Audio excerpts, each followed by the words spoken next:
سردردي.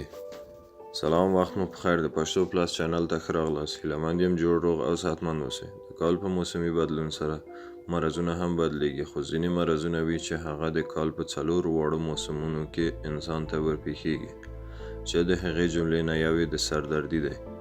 سردرد په اړه روغتیا پوهانو بېلابېلې څېړنې کړي او په خپلو څېړنو کې د هغې څخه د مخنیوي یادونه هم کړې ده، چې په ټولو کې موږ کولی شو د ذهني پریشانیو یا اندېښنو څخه په بشپړه توګه ځان وساتو. دا خو د سردرد د لاملونو نه یوه نښانه وه چې له ذهني پریشانیو ځان وساتو. په هغه ټولنه کې چې بې له ذهني پریشانیو نور څه نه وي، بیا به په سردرد اخته کسان څه کوي؟ د دې ستونزې د حل لپاره مو په تېره میاشت کې د ځینو روغتیا پوهانو سره مشوره کړې.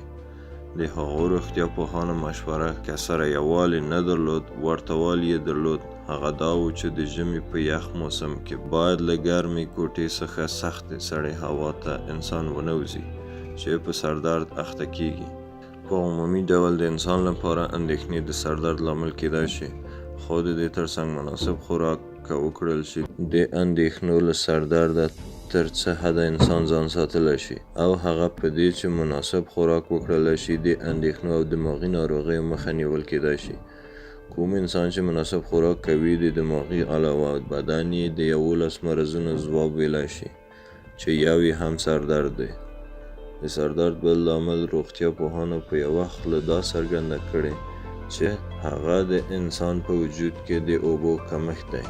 که د کوم انسان په وجود کې د اوبو کمښت شي، د انسان وینه هم په وجود کې په مناسب توګه نشي تقسیمېدای، او د اوبو په کمښت د وینې کمښت رامنځته کیږي، چې په پایله کې انسان په سردرد اخته کیدای شي.